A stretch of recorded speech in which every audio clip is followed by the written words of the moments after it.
Hey, we're David and Allison Granger. We live in Shreveport, Louisiana, and we adopted two kids from China, Jude and Emma.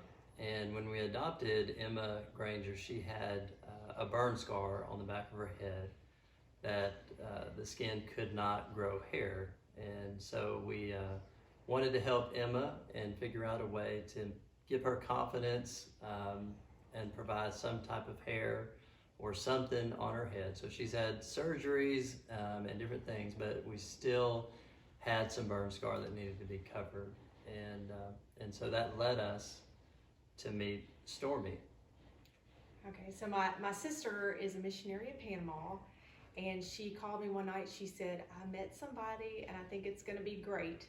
Her name is Stormy, and she does hair pieces, and I think she could do something for Emma that would allow her to be able to wear her hair down and fix it like she wants to and play with it. And Emma has always wanted to do pigtails. And so if she did pigtails, it left a big space, a big gap right down the middle where she didn't have hair. And so this way she can fix it how she wants to. And so we reached out to Stormy, and we met with her, and she came up with a great piece that looks great and is going to give her the ability to style her hair however she wants to.